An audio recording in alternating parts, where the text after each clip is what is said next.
Hello everyone, welcome to my channel. साथियों, हमारी आज की कहानी है मोह माया की रस्सी। एक बार काशी के कुछ पंडितों ने सोचा कि चलो अब की बार प्रयागराज में जाकर पर्व मनाएंगे। इसके लिए वे एक बड़ी सी नाव में बैठ गए। सायंकाल का समय था, रात्रि का अंधेरा बढ़ता जा रहा था। सबने सोचा रात भर नौका चलाएंगे और प्रातः प्रयागराज में पहुंचकर स्नान करेंगे तथा पर्व का खूब आनंद लेंगे। काशी के बहुत से लोगों को भांग बहुत प्यारी होती है, इसलिए नौका में भांग का पूरा प्रबंध था। सबने भांग पी, कुछ लोग चप्पू चलाने लगे और कुछ मस्ती में गीत गाने लगे।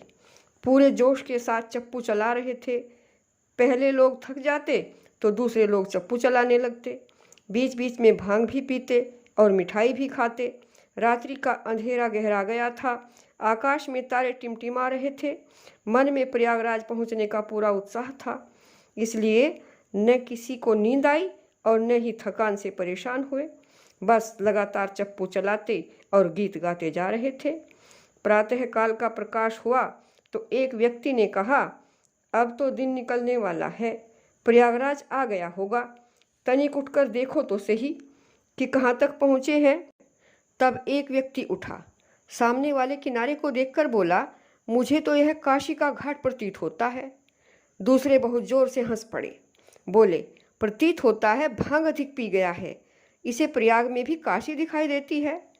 एक पुरोहित जी थे, उनसे कहा गया, आप उठकर देखो पुरोहित जी, यह तो भांग के नशे में है। पुरोहित जी आंखें मलते हुए उठे। आंखें फाड़कर उन्होंने सामने देखा। धीमी सी आवाज़ में बोले, शायद मैं भी नशे में हूँ, मुझे तो यह काशी का घाट प्रतीत होता है। सब लोग फिर हंस उठे, यह भी नशे में है। रात भर हम चलते रहे और इसे अभी तक काशी नजर आती है। तुम उठो भाई, तुम देखो तनिक ध्यान से। तब तीसरा व्यक्ति उठा। उसने अधिक ध्यान से देखा और चिल्ला उठा, अरे आश्चर्य है, यह तो सचमुच काशी जी का घाट है। फिर एक एक करके सबने देखा कि नाव उसी घाट पर खड़ी है जहाँ पर वे सायंकाल नाव में बैठे थे। परंतु वह हुआ कैसे?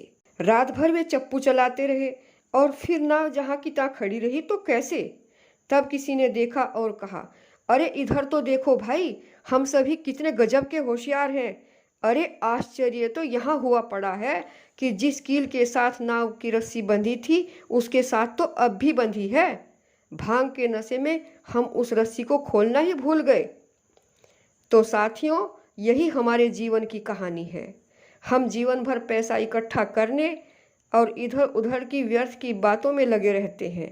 इसलिए भाई, मोह माया की इस रस्सी को खोल दो और जीवन के सच्चे आनंद को महसूस करो। न हम कुछ लेकर आए थे और न ही कुछ लेकर जाना है। अगर आपको यह कहानी अच्छी लगी हो तो इसे लाइक कीजिए, कमेंट कीजिए, सब्सक्राइब कीजिए और बेल आइकन को भी दबा दीजिए। पूरी कहानी सुनने के लिए धन्यवाद।